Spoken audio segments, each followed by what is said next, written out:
Time for another board game review, and this time we have the game Bullet Star. This was sent to me by Level 99 Games, and is designed by Joshua Van Lanningham, and the art is by Usane Koren. Assume the role of the universe's most powerful heroines as you settle their disputes with excessive firepower. Use actions to form patterns, clear bullets from your sight, and bombard the opponent. Deal with the curtain of bullets coming at you each round, and be the last heroine standing to win. Let me show you how to play. So in Bullet Star, you are playing a real-time puzzle game where you're basically making patterns and assaulting your opponent. Turns are simultaneous, where basically you have a bag of bullets. There are 10 drawn from this random bag here. And you cannot enter your end phase until your current bag is empty. Once you perform the option phase and then end phase, you do a cleanup phase and a new round begins. So you're trying to send as many bullets as possible each round to your opponents to damage them and survive their attacks. So in the option phase, during this phase, you will place bullets into your sight. You can use actions to manipulate them and use your patterns to get rid of them. So to place a bullet, you take a bullet from your bag without looking at it and flip it face up.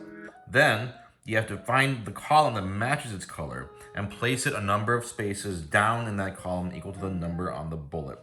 You skip over and don't count any spaces that already contain bullets. So for this red one, it would go right here. If I did another one, here's a blue 4, it would go down here. If a bullet ever goes down here in your hitbox, you immediately take a damage. If you lose your last life, you proceed to the game end section. Important to keep in mind, the highest numbered bullet possible is 4. The danger is if you don't clean up these bullets, since they skip over each other. For example, if I put a yellow 1 here, and then I drew a yellow 2, it would go down here, skipping this yellow 1 instead. So the more bullets you have, the further they go down on the board. And if they go down here, you take damage. AP can be used to do special little abilities or actions. Plenial Talenti here has a couple actions. Move a bullet left, right, or down 1 space, or draw a pattern. Clear a non-star bullet in your mind. That's one of her special powers. Put a bullet from your current into your mind and gain 1 action point. So you can move these bullets around by spending AP. I could spend a AP and move a bullet up. I could draw a pattern. Patterns are the cards in your hand you use to take out bullets. We'll go into these in a second. Peniel has a special ability where she can clear a non-star bullet in her mind. Using a star, she could put a bullet from her current into her mind. But we'll get into that in a second. Let's go into patterns. How patterns work is you need to fit the requirement of the card exactly. And if it matches, clear all bullets on the clear spaces. So for example, this mind blower pattern means I would have to arrange them. Let's say I did it like this, where I had 2 bullets here and bullets up here.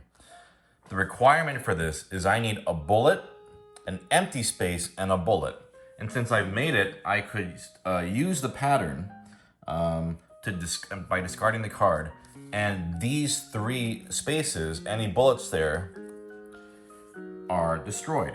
What you then do with these bullets is you get to send them over to your opponent. So you can put them to the heroine on your left. And so you can put them in a pile.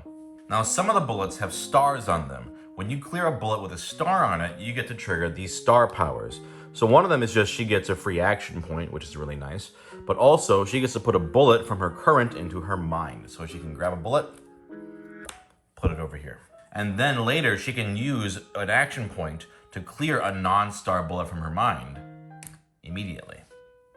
Now, once you've drawn all the bullets from your bag and placed them in the board at least, even if you haven't cleared them, you can, if the time runs out, there's a 3-minute timer. They suggest if you want a relaxed experience to not use the timer, but I actually think the timer makes it way more fun. So I highly recommend using the timer. But yeah, if the timer runs out, then you have to place all your bullets and then go to the end phase. So the end phase, you take a face-up power-up. This one says copy another power-up you have. This one says move a bullet to any space. And you can place them on one of your spots here. If you run out of room, you can discard one.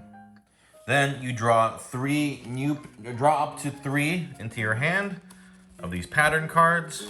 Then you draw bullets from the center, meaning this white bag, without looking at them, equals the number on the intensity track up here. So in this case, we're each going to get 4 new bullets into our bag. Then you replace power-ups, increase the intensity by 1, for +1 for each heroine that lost that turn. If a heroine is knocked out, it goes up higher. Set your AP back up, and then any bullets that your opponent sent to you by clearing them, those also go into your bag. So the more bullets they send your way, the more difficult your next turn is going to be. So if you run out of lives, you are out of the game, but then the other players have to survive if they want to win. Otherwise, there's a whole sudden death thing. I'm not going to go into all that. But yeah, let's go into some of the different pattern cards there can be. So this one, Plenial Lollapalooza, you need a disc here, a specific blue one here. So if I did it like this, and I had some tiles here, then I could clear these 3. That's how the patterns work. And that's pretty much it. You're just arranging the bullets as fast as you can, using patterns to discard them and send them over to your opponent, and just trying to avoid having the bullets go down to your death row. Now, all the characters play differently. I'm not going to go into excruciating detail on each one, but just kind of go over them. So, Jane Doe, how she works is she has these special immobilizer badge and coat bullets, which give her special actions. There's Vesta Jackson, who has explosive display. When you clear bullets with a pattern, check the highest number among those bullets, put that many bullets from the center into the incoming you would clear to, then put the cleared bullets into the center. So if you do high numbers, you can do more damage to your opponents. This is 14 balance. You have no life. When a bullet would hit you, clear it, then lose 2 AP. When you have 0 AP, you lose. So she's special in that as long as you manage your AP, that's your life. Rose Blanchett, the patterns can be rotated by 90 degrees, 180, or 270. I forgot to mention that they can't be mirrored, but Rose Blanchett has that power. Nawa doesn't have an action board, but instead she has her little helper, Baku. And Baku has special patterns that they can use. You have no actions or AP. When you would gain a power-up or team action, discard it, but then these recipes can be used like patterns. So you have basically extra options. I don't know what number this is off the top of my head. It's 6-something, 16, whatever. Memory. I forgot my Roman numerals, I guess. So how this character works is she has 20 patterns and 2 life. During setup, when you would draw your hand, you draw your entire deck.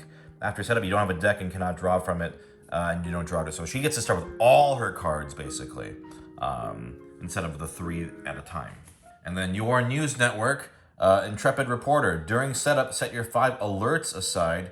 At the end of the cleanup phase, choose an alert to use its effect and remove from the game. So alerts look like this, where it's like branded credits card. You or all other heroines perform the following. Choose a pattern in your hand at random, discard, and draw a new one. So she can make like sort of like events happen, basically.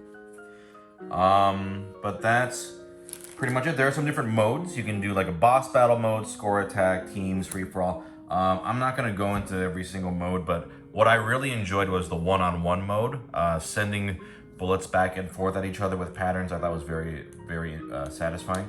But yeah, that's pretty much the basics of the game, is move the bullets around, use patterns, clear them, send them to your opponent, try not to die. And that's the game. So this game was an absolute blast. I actually own the original Bullet Heart, but I haven't tried it yet. I just bought it on my own, but from what I understand, I believe this is essentially the same game. They can be combined, just I think this one is more complex with its abilities. Anyways, I think this was great. The art is gorgeous, and on top of that, the mechanics are really, really fun. The game says the 3-minute timer is optional, but I think it's absolutely mandatory. It makes you not be precious about your decisions. It adds tension. If you don't like that kind of thing, sure, you can do away with it. But for me, it's such a fun element of that arcade-like experience. I don't want to be sitting here being, how can I maximize this and take like forever? 3 minutes is exciting. It makes you go, oh, I gotta do this, and do this. Very fun. Truthfully, It can be a little overwhelming at first, the patterns especially, but once you get the hang of how they work, like what icon means what, it's very satisfying arranging the bullets in the right way, erasing them off the board, throwing them at your opponent. Dumping bullets into your opponent's incoming pile has the exact same beautiful feeling of getting a combo in like Tetris and dumping garbage on the other player's screen. I love that. The actions are fun. I really like the concept of getting the star bullets so you can get star effects triggered, getting action points back to use them again, maximizing your results. It's a very satisfying experience. Now, if you don't like frantic, overwhelming real-time games, this one may be too much for you, although you can play without the timer. But if you like puzzle games, you like that sort of exciting, frantic energy of making decisions under pressure, and you like the concept of, like, I love playing Tetris, I love dumping garbage on my opponent, I highly recommend this. Super fun, gorgeous to look at, just really captures the feel of a great puzzle arcade game.